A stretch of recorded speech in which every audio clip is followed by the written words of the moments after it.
Okay, so this is lesson number 3. And for lesson number 3, we have a prop here. This, of course, is a skull. They're kind of ugly to look at. You know, it's one of those things that people are a little bit sensitive about. And this is a model made from a real skull. In fact, Zia spent the last hour painting it so it didn't look as ugly as it did. It was a very actually obscene kind of looking skull. Now it's a little neater looking, so it's nice and painted white, but it's still kind of ugly. And you know, people are sensitive to it. But the important thing is, this is the basis of drawing a head. The basis of drawing a head is not a comic book drawing in a comic book, or even an illustration. The basis for drawing a head is knowledge. And we talked about the ears, and we talked about other parts of the face, but basically we're going to talk about the knowledge, and we're just going to talk about the knowledge that we can gain from looking at a skull. Now, you don't have to have a skull. You can find drawings on the internet or photos on the internet of skulls. But let me point out a few things to you that's very, very important for you to know before you get involved in drawing heads and skulls. Of course, you've been drawing heads, but not quite like this. When people say, I broke my nose, they don't really mean they broke their nose. They mean, essentially, that they broke the cartilage off the nose that this is. This is the nose. This is the only bone in your nose, and that's up here. Okay, it's not down here. So what happens when people break their nose is the cartilage sits on your nose, okay, like this. Okay, you can kind of move it back and forth. You can wave it. If you do it too much, you'll pop it off of the bone. That's the bone. Now, if you do that, basically it's very hard to get back on, and you need to have an operation to get it back on. But you're basically popping, it's called a deviated septum, okay? You probably heard the phrase. If you have a deviated septum, that means it's deviated and it's off the bone of your nose. So it's off of this bone. This is the real bone. That's the only bone that's in your nose. So a broken nose or a broken bone in your nose doesn't mean a broken bone in your nose. Very, very hard to break that bone because it's very close to the skull, and that's not what you break. Basically, you deviate the septum, okay? And that's why you get crooked noses and all kinds of weird things in the nose. Very, very important. Okay, this is the orbit of the eye, okay? This is the orbit of the eye. This bone protects the eye. This is all the structure that you see around the eye. This is the stuff that doesn't change. Whereas the eyebrow, okay, and the eyes, and the wideness of the eyes, and the narrowness of the eyes, and all the wrinkles and everything else that goes around your eyes, this doesn't move, okay? So when you're drawing, you have to be aware of it. It's not just some big wiggly lines. The orbit has to stay the way it is. That doesn't mean that there aren't muscles all over it moving the eye around, but this is the orbit of the eye. You need to know this. You have to sort of plant it into your head.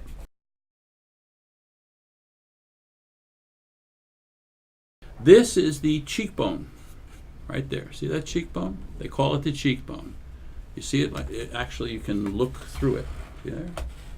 Look through that, baby.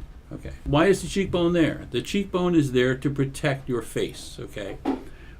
When I say protect your face, what I mean by that? Well, you know when you go to a movie and you see the handsome superhero or the handsome hero and he grits his teeth and you see those little muscles ride back and forth up and down the side of his jaw.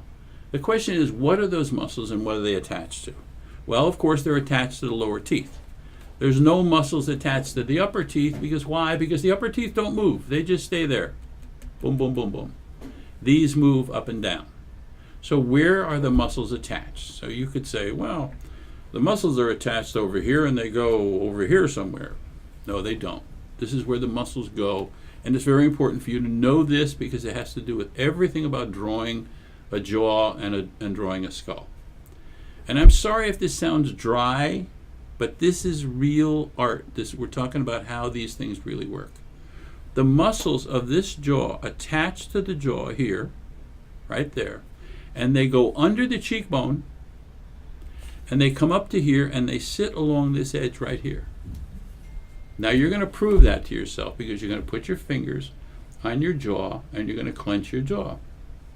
And you're going to feel the muscles on your jaw. Now you're going to put your fingers up by your head, up here, which are basically up here. Okay, and then clench your jaw again, and you can feel the muscles attached to the side of your skull.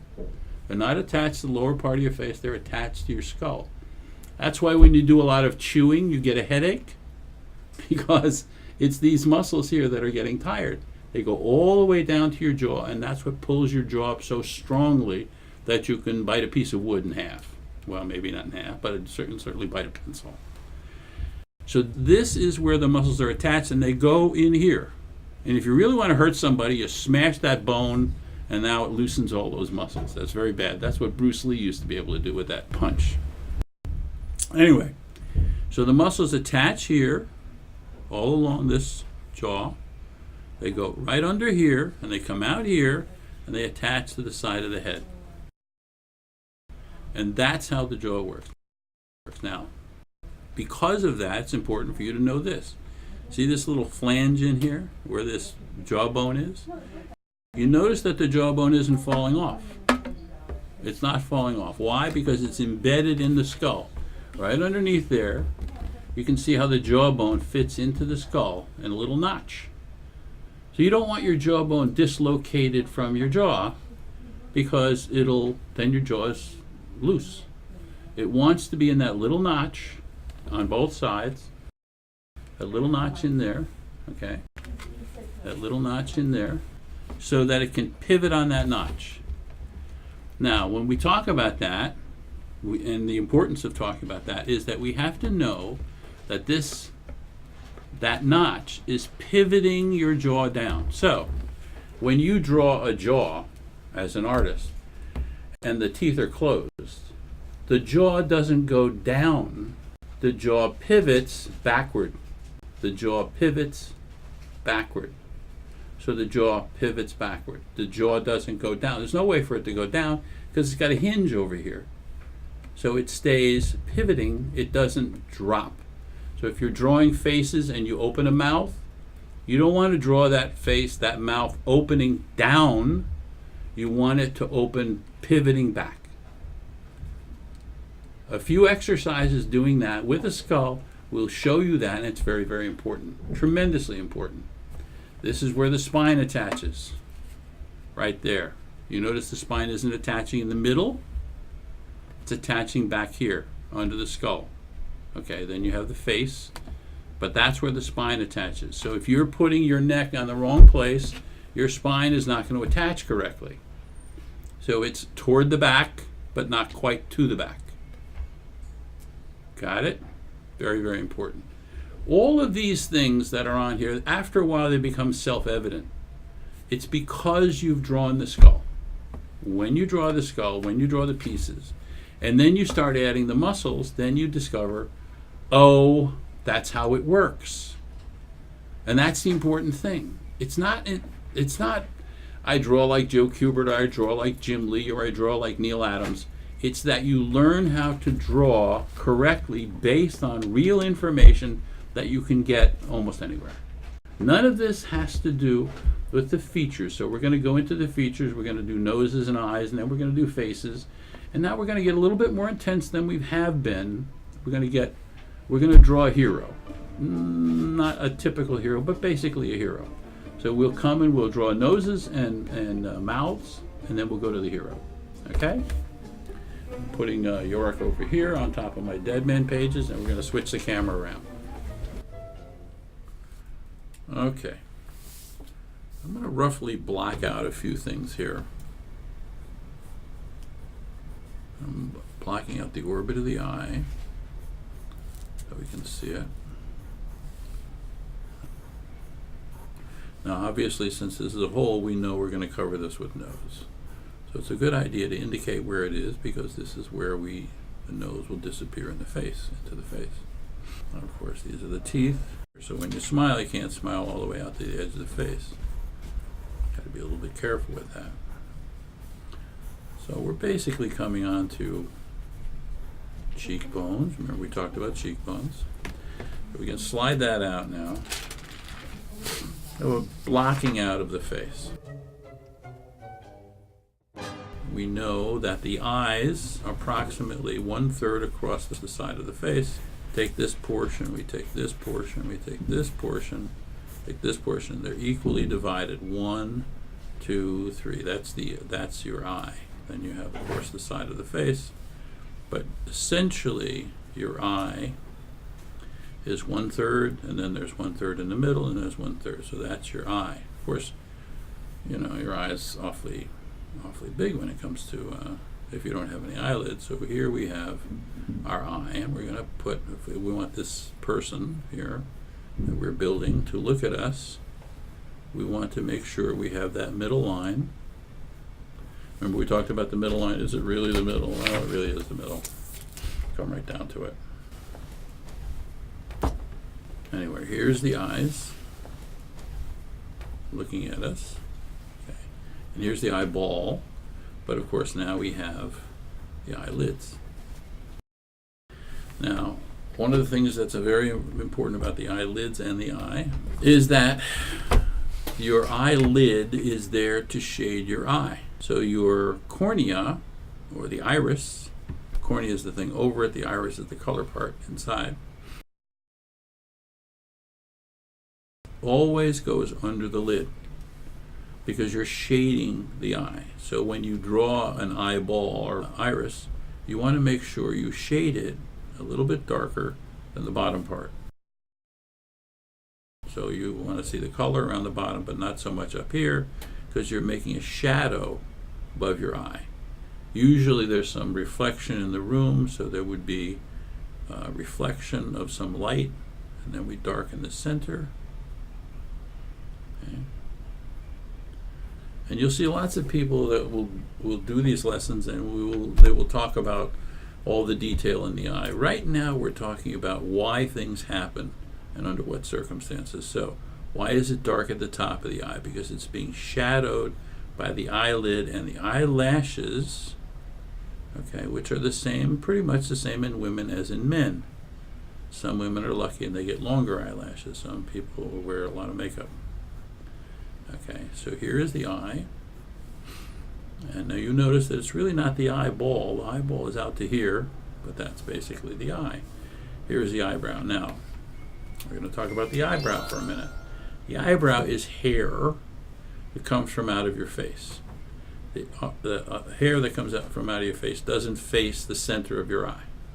So it starts on the inside and goes out like that, and then it peters out. And up on the top, it comes down like this. So it grows down from the top, up from the bottom, and it sort of meets in the middle in this dark area right here. So if we were to diagram this out pretty simply, basically you have the center. Now not everybody's eyebrows are shaped the same. And hair growing this way, hair growing this way,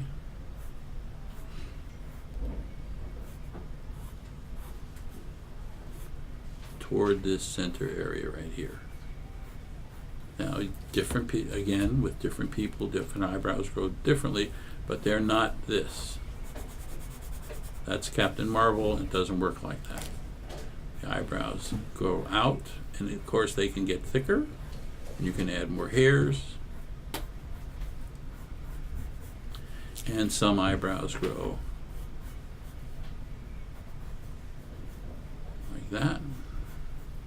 But they all have the same hairs growing out of them, top and bottom. They grow down because as a primitive creature, your hair was up here. The primitive creature, your hair was down here. This is what's left in our modern man, is just these eyebrow hairs. Okay. And again, eyebrows can be shaped lots of different ways, but basically you have to understand that they're hairs and they come from a certain place and they go to a certain place. Just like the hairs on your head, they come out of your head and they go to whatever hairdo you're making. They're not just clumps on your head. The nose, remember the nose here. We had the nose bone, which ended about here. Now the thing about this is that as you're doing your nose, you know that there's a certain amount of freedom, because essentially it's made out of cartilage, which is that kind of same stuff that we talked about making the ear. It makes it stiff, okay? And then you have certain areas that are a little bit more flexible but still have cartilage in them that give your nose the shape that it has. So our nose, in this case, okay, we're just going to do it fairly simply.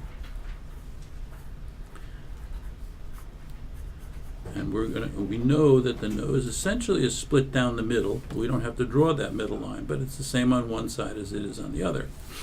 So again, we're going to go over here and we're going to slightly diagram out this. Here, I'll do it on this pad here. Diagram out this nose. Now, this is not, all noses aren't the same. This is where it comes down from the eyebrows. It splits, and there's your middle. Now, sometimes it has this thing at the end, which is that center part that protects your nose from being smashed. And then you have these like scoops that'll allow the air to come in. Air comes in here. So they're basically two scoops that kind of grow off this edge here. Now, I'm diagramming this out. That doesn't mean that this is the way you necessarily draw it with ink or pencil. This may be the way you block it out. So you block it out so that you can see. And notice I made one side different than the other. Okay, I'm making the same. And this down here is the nostril. Some people, you might have a woman, okay, who has a petite nose. So you might actually see her nostrils more like this.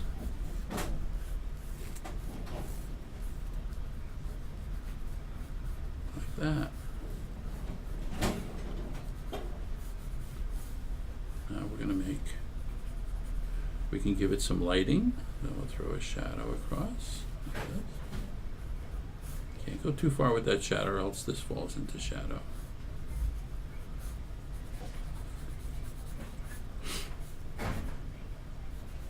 Nostril.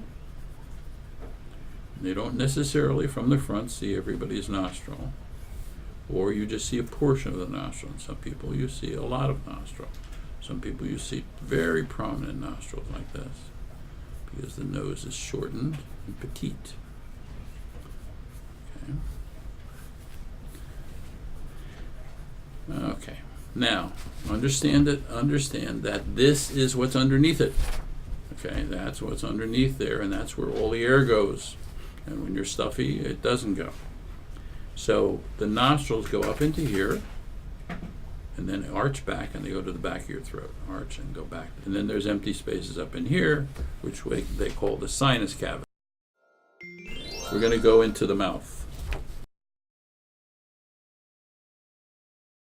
And I'm going to show a distinction between superhero comics and superhero typical mouths and real mouths. The mouth goes approximately over where the teeth come together. Okay. Not everybody and not always the same. So you have a lower lip. Now, some people draw these things, they say, well, I don't want to draw the lips on a man, so I will draw this big black thing under the lip. And that's your Superman or your Captain Marvel or whatever it is. Okay, or you can become more sophisticated and pay more attention. Say, well, I'm going to do the lip, but I'm going to make it a little bit more manly. And I'm going to make the lip go out like that. And I will do both. I will draw a little bit of the lip, but then I will put a shadow under the lip. So we're going to take this, and we're going to take the same direction that we were going in over here. I'm going to add some chin to this guy. This looks ugly. And then we're going to go, and we're going to do the same thing.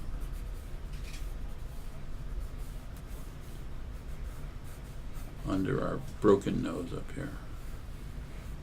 So we're going to do an upper lip, and that's, so this is, When you have the mirror on your desk, which of course you should have, and you look into the mirror and you see in the mirror that although you're not perfect, you do have things that are pretty much in generally the same as all other human beings.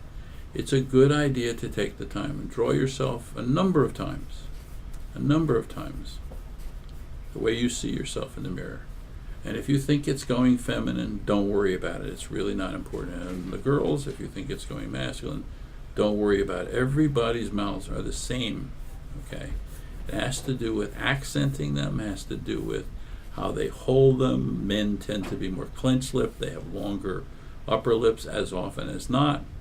But as often as not, they stay the same. So we're looking at these lips and we're saying, well, okay, these are non-denominational. I can put lipstick on these and I can get women's lips. I can do something different. So what we're going to do is we're going to make them more like a guy. Okay, and one of the things that happens with a guy is that not because he shaves, but his upper lip tends to become thicker than a woman's lips. Women's lip from the side very often look like that.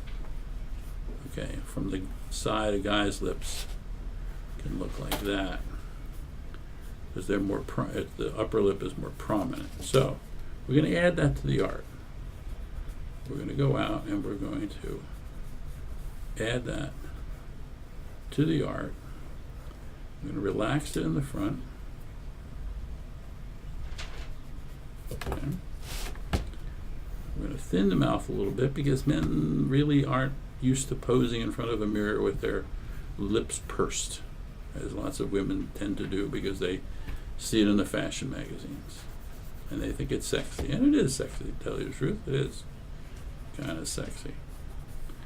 So now this guy is, because of the upper lip, okay, he's starting to look a little bit more masculine. Now as we shade it, okay, and then maybe bring this one a little thinner, and we pronounce it. Maybe we have a longer lower lip. So with a longer lower lip, okay, far between here and here, not down here, but between here and here, suddenly the man is getting to look much more masculine than he did before. And these are very subtle differences. The puffing of the upper lip, the thinning of the lower lip, the upper lip, the thinning of the lower lip, the broadening out of the lower lip. Okay, we're broadening it out, and we're adding the shadow all the way down to here. Not like over here where we're doing a little dip in with the women. See? I want to dip in like that. We want to be a little bit more out. You get your man. It's much more masculine. Now, there's not that much difference between the men and the women. You will find that as you draw, the more makeup you put on a woman, the more she becomes a woman. The more gritty you make the guy, the more he becomes a guy. And these are things that we look upon as being masculine symbols. They're not necessarily real. They're just caricature. That's what we often do in comic books. We make the guys look more heroic. We make the women look more beautiful. It's not necessarily true. So that we have a nice masculine broken-nosed guy with a nice kind of masculine mouth. And of course we'll put a little clef in his chin to make him even more masculine.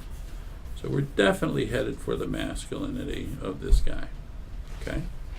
Now we can do the same thing with a woman. I mean, we can go in the same direction with a woman. We start with the same nose. We're making a thinner nose now. A little bit more petite. I mean, we talked about the petite nose. Remember this? Okay. The petite nose. Seeing the nostrils a little bit. I remember in Archie comics, the nostrils were like 2 dots. And in some superhero comic books, same thing. Just a couple of dots, a little tiny Brigitte Bardot nose. Now the upper lip is a little bit more defined, a little bit bigger because it's more relaxed. Some people call it sexier. Matter of opinion. I'm not there. Smile lines are not, they don't push the mouth quite so much. because it's more swooping. It's more swooping, like this. The lower lip, well, women put on lipstick, so you tend to define a more relaxed mouth that way. Maybe there's a little shadow under here, but you don't want to make too much of a shadow because it looks kind of masculine. And maybe you want to darken. Now we're doing the same things as we did over here. All the elements are the same, but we're heading toward the more feminine approach. The side view is more like that, with the lips. And right away you go, oh, that's more female, because it's swooping, As women get older, this tends to come out. The lips get thinner. They go like that. You get kind of more masculine. Okay. So we've gone from ears, we've gone to noses, we've gone to mouths. Now understand that under here, the same structure, the same cartilaginous structure, is holding the nose in place and giving it structure. Take that cartilage out, turns into a blob. This is not true with the mouth. The mouth is controlled by muscles. You have all these muscles coming from the outside that control the mouth. Some people say 110 muscles. I don't really know. Okay, so they control the mouth and they make the mouth what it is. Here it's cartilage because nothing moves the nose. I mean, you can, wrinkle your nose a little bit, but essentially it stays the same. This moves all over the place.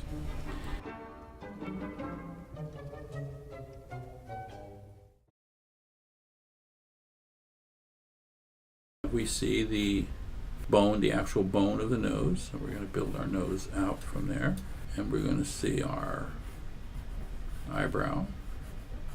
Build our eyebrow out from there.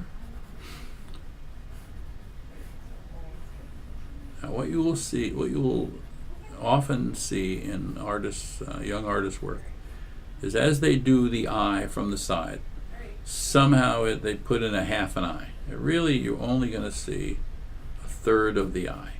The rest of it is covered up. There's your eye goes back to here. Okay, so you're going to see this. So we're going to build this. Okay. Now I'm going to take this, and remember I promised you at the beginning we're going to build kind of a superhero. So I'm going to basically take this and build out our superhero. This guy isn't exactly a superhero because he's got kind of an overbite. So we're going to kind of ignore the overbite. And his jaw will go back to here. Cheekbone goes to here, so we know if we're going to make a shadow, it's right about there. The ear goes between the nose, middle of the eyebrow, so approximately here. Even though we haven't got an ear, we know where it's going to go. Back of the head is back here. Okay. Now I'm going to go outside, a little bit outside the head to give us the thickness of the flesh. Underneath the outer flesh, they have what's called the dura. It's a dura mater, so it's a second layer of kind of fat and other looser material.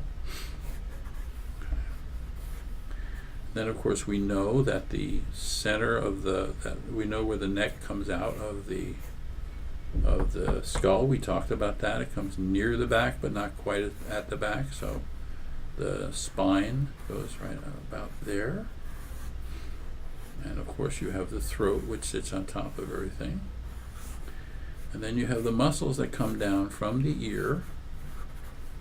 All right, that go down here. Okay, so now we're going to take this and we're going to build a little bit, not so much of a hero, but a good-looking man. Good-looking man.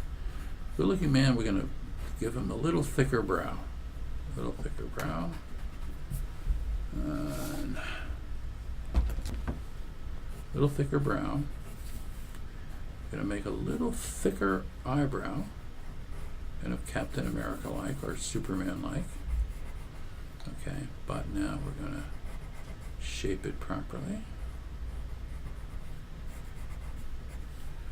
Going to make the eye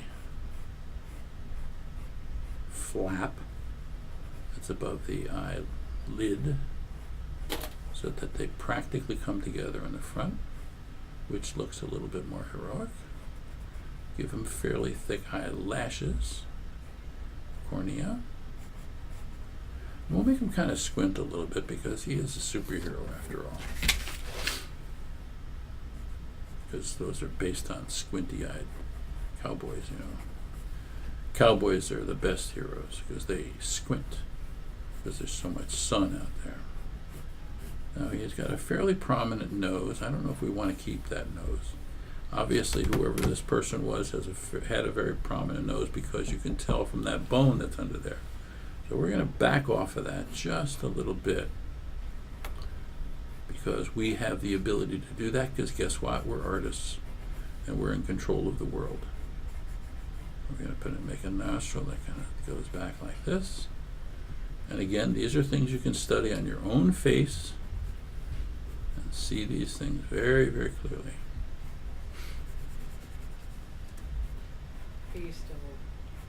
Yes. We're going to make him a little bit more stern.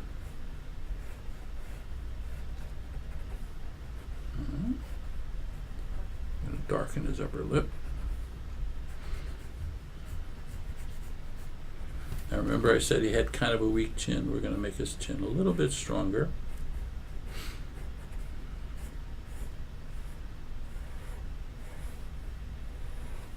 Than that his chin actually was. Okay. Even though the bone does come out to here, we're going to push it just a little bit. Come this way. Build a cheekbone here. If he's a guy, his whiskers go to about there. And then his ear is slightly behind this line where his cheekbone and his whiskers are. Now, of course, the ear sits behind the jaw. Now, because our camera was sort of a fisheye lens, it kind of dimensionalizes it this way. We can use better shots, but essentially this works pretty good. This is very good for a close-up. Now, remember we talked about the ear and the structure of the ear.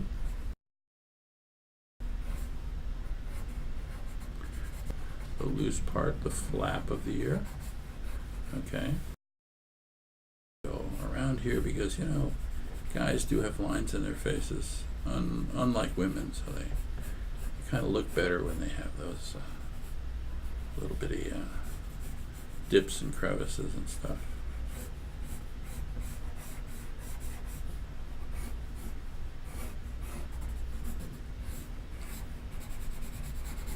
Now, if we turn this off, fairly nice looking fella. We can talk about the clavicles and all the rest of that later, but here we have a good, intelligent-looking superhero.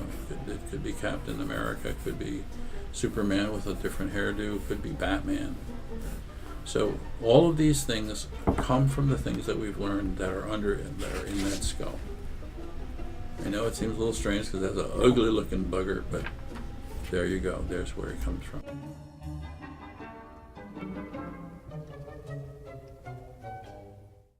This is a problem that happens when the chin is tilted up and we're kind of looking up on the face. So we're going to deal with that problem because it's a problem that most artists run into on a regular basis. And having a skull like this will help us. You can see the bottom of the jaw almost seems like a straight line. So you look at it and you go, well, how do I deal with that? It's a straight line. I mean, it doesn't look like a jaw. So we will work on that and try to figure out how to do it correctly, so that our jaw still stays heroic and prominent and of course is our correct jaw. There we go. So now we know, again, our eyebrows are up here.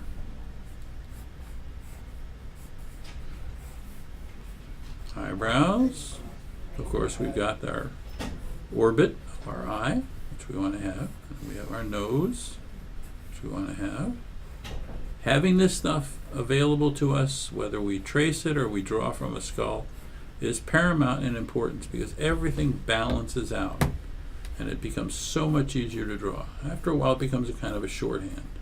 You don't have to draw everything, but if you know where everything is, makes it easier to draw. Okay, now there's our opening for our nose, which we're not going to use very much, but then we have our teeth. Okay, and then we have our cheekbone. Okay. That's my thumb over there, so it doesn't count. This is where the orbit ends, and it goes into the cheekbone. Orbit ends, it goes into the cheekbone. Then we have teeth, and here's the cheekbone over here, right there. And here's this jaw.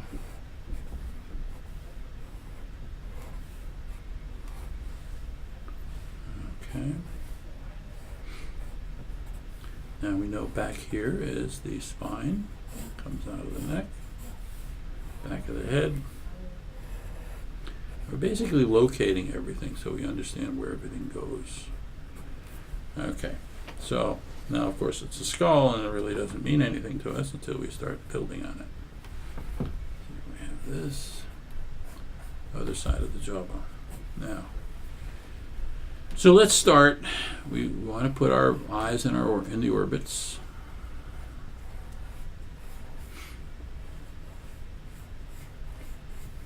And then of course we want to know where the middle of the eye is. So it's halfway there, halfway there. So it's there. It's there. And now of course we have to put the lid on the eye. Now one of the things that is so good about using reference like a skull or using a photo for reference is you can believe in it. Even though it seems like it's not going right, you can believe in it because it has to be correct. Good reference does that for you. It gives you the confidence to move on even when it seems like it's not working out. Remember we said the flap over here comes closer to the eyelid, then you have your eyelashes. Eyelashes. Your lid coming close. And then you have to bring this up to the bottom of the eye. And you have the black in the middle. Black in the middle. And then we're going to do the eyebrow. Again, the hair grows from the center, from the top, from the bottom, and looks like that. Same thing with this. He's not looking stern or anything, he's just kind of looking upward. He can look a little bit, we'll make him look a little more stern. There we go. A little bit more stern, manly. There we go. A little more stern. Now, of course, we got to build a nose off this poor sucker because he's got no nose. But we know where it starts, and we know where it goes. We know there's a nostril there. We know there's a nostril there. So we know this groove is here because that's the side of the nose. That's the other side of the nose. So now we're coming off of the bridge of the nose. It doesn't say that there aren't models of full heads that you can't use. They're just as good as skeletons, except you don't learn how the skeleton works. This is great because you learn how it works. So now we have the nose. It's quite easily put on. Now we have the upper lip.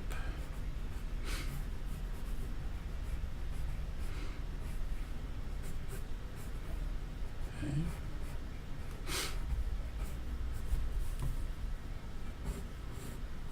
Now we saw that the teeth were down here, so the upper lip has to be here. Lower lip can meet it here. Upper lip becomes prominent. Can't go back too far, can't go back as far as the teeth because the teeth are in the back of your mouth. So you want to cut it off at a certain point. Make the teeth go back just to there, that far back. far back. Now, that's pretty good. Now we're going to do the lower lip, and we're going to do the shadow under the lower lip, and we know that it goes to here, and we know the lip is shaped like this. Now we can go over the specifics in the lip in a future lesson as you ask questions and as we move forward. But generally, you're looking for an upper lip like that. Now we have the lower lip, and of course it's the lip, and then the lower section of skin below the lower lip, which gives us a little bit more of that heroic look, like that. And now we're getting closer to the problem. Closer to the problem. Here's the cheekbone. We want to make a shadow over here. And make our ear come out of here because it's between the eyebrow and the nose. So our ear is here, approximately. Give or take a centimeter. So like this. Not going to see that ear very much. And now you have the chin. The chin, we'll put a little cleft in the chin. And then we, of course, build flesh around the chin because these are the muscles that go up into the forehead. Remember that? Muscles come from here. So this becomes the back of the jawbone, prominently shown. Not so much in here because then you have this big tube that's your throat and your larynx and all the rest of that. This is your muscles in the back of your head. And this is, remember we went down from the back of the ear, down here, and it comes forward like that. Same thing happens over here. Okay. And those muscles come together, that, all the way down here. And your chin sits here, and even though your chin is above your jaw, you know because you have the skeleton, the skull underneath there, that it has to be right so you can keep your faith. Understand that it is there, that as you do it, it's going to be right because it has to be right. Not because you believe in it or for any other reason, but because it has to be right, because it's sure enough, the skull is there, and so the pieces have to fit together. Now you can drop a shadow across there if you want, however you want to do it. So this is the throat, just the man's Adam's apple, right there.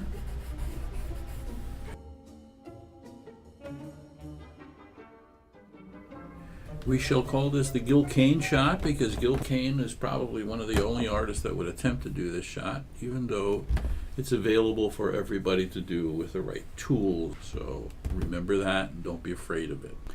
This is the head back, screaming, mouth open, or up the nose shot, as we call it. And understand, once you have a piece of reference like this, you're not going to go wrong. You just have to study it and pay attention to it and think about it logically. So I'm telling you ahead of time that this isn't going to go wrong. Not because I'm talented or I'm Neal Adams, but because I've got the reference here to follow, to trace, to work with. Okay, so we're going to start with the orbit. I'm going to put the eyebrow on the orbit. Right here, there's the orbit. And this is the head, the forehead. You kind of look at it and you go, that's no forehead, that's just a little sliver of something. But no, that's the forehead. And here is the head. And that was my thumb there. And past that. Now here's the orbit on the other side.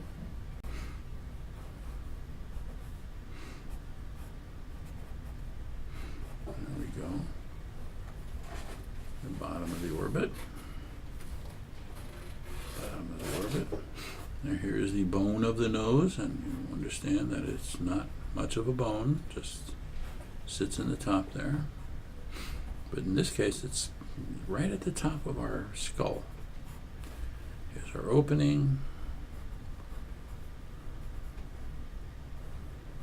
There's that little place. If you put your hand under your lip and stick it just under your nose and push up and ride it back and forth, you will feel this little bone in the center under your nose. It's right under there. You can feel it with your finger. That's the other thing that stabilizes your face. If you knock your nose off, that generally will stay. So that's one of the reasons. I mean, that makes your nose look cockeyed, but that will stabilize the bottom of your nose, but the top gets knocked off. Okay. Now the teeth in this case, you can see are all the way up here. Okay, right there. Okay. So the teeth are way the heck up there. So that means that lip is going to have to come up pretty darn far to cover these teeth. And it is. It's going to have to come up pretty darn far. Here is the cheekbone once again.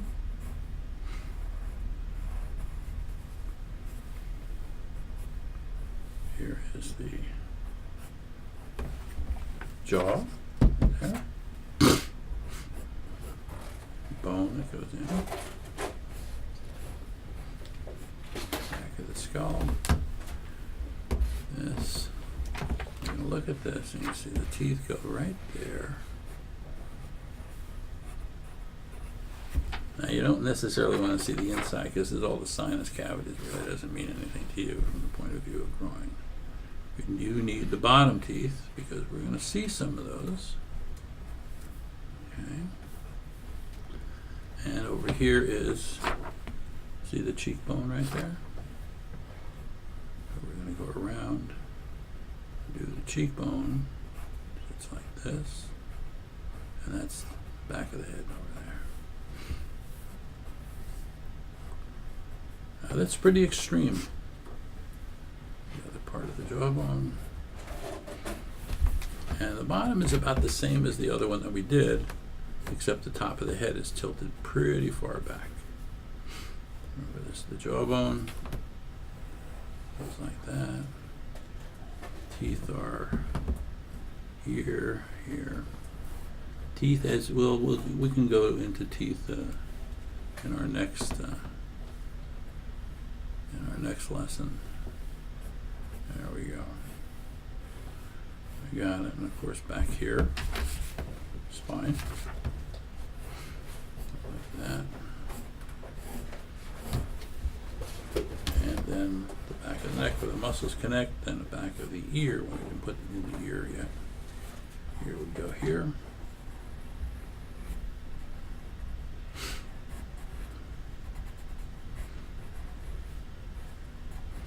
Remember I said at the beginning the ear is going to become important. If you don't understand the ear and you don't know how it comes out from the head, it's just going to be a mess back here. You have to understand each one of these things. Have to understand how they're structured and where they go. Okay, we know the flesh is thicker on here on the jaw, like on the last one. So here's our flesh on the bottom. We're going to put a little weight to our jaw. And then the neck muscles come down like that. We'll go back up here. Don't want to make you think I'm not going to attack this up here. This is where we're going. This is the orbit of the eye. This is the eyeball inside. Sits inside there.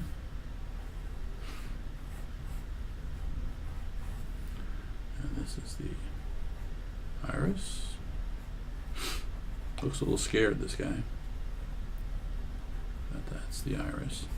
I mean, if you don't know how to do these things and you don't understand it, it doesn't look scared. He doesn't look scared. He just looks there. So by doing it already, this is without any detail. This is just tracing the stuff over, starting to put the eyeballs in. You start to see. It will make him scared. You know, it will open his eyes a little wider. How about that? Open a little wider. And we do this. A little bit more scared. Then we'll raise his eyebrows up a little bit. I know I shouldn't be playing fast and loose with you here, but what the heck.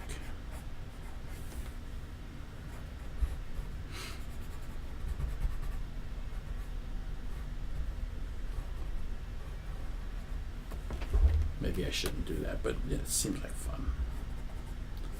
Okay, so now we have the beginnings of our nose, but of course our nose has to come out to here.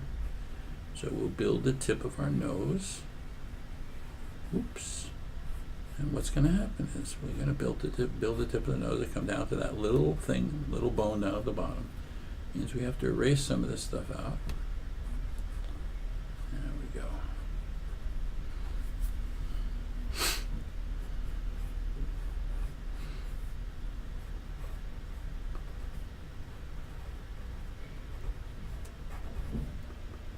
Now, this is about the time where you go, this is looking really too odd. This is not going to work.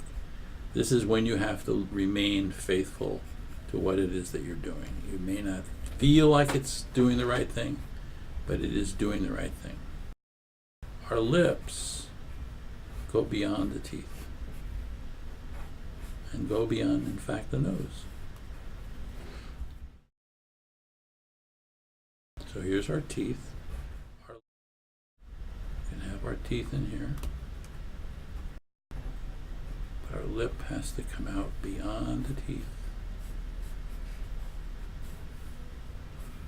Then, because of the distance, we have to stretch the mouth before it gets all the way to the side.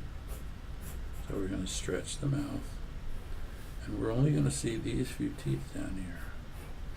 Now, wouldn't it be better if we had a photograph of a person doing this than just the skull?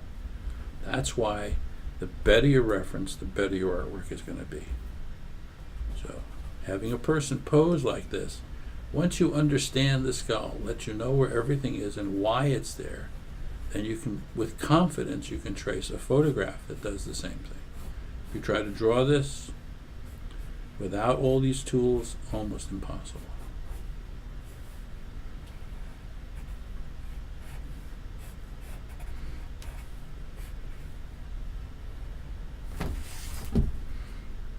Went a little far here. I'm going to pull this back just a little bit. Back of the teeth are back here. So we even know that if we want to draw them. And of course the tongue would sit in there. Which we don't see anybody's tongue, but I know where it goes.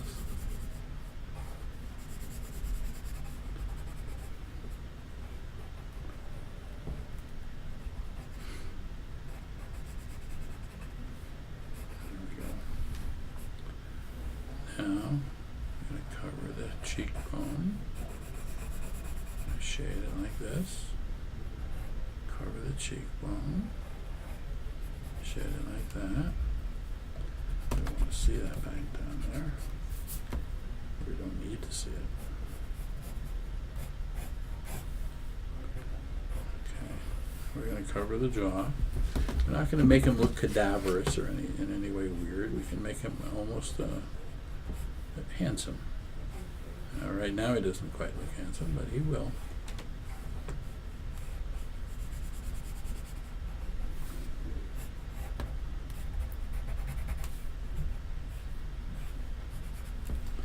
Don't need to see those teeth anymore.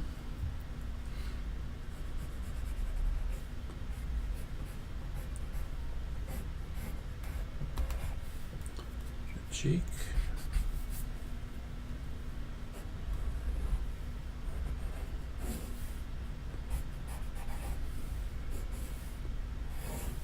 Now you had choices all along to make his neck come out behind him, make his neck, make his head push back. But right now, we're just doing a standard neck position. We're not doing anything very strange or weird or utterly bizarre. Just utilizing that, so we can see his hair a little bit over here. You might see it over here a little bit more. And again, back here.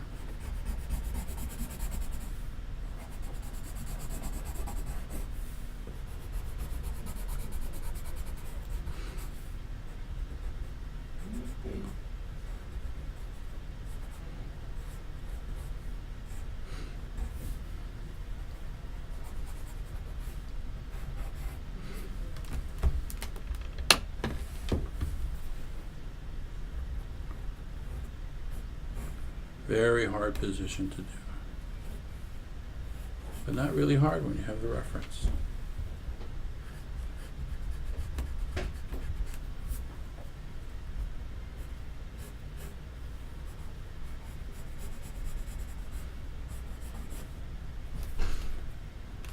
Now we take that off, this off.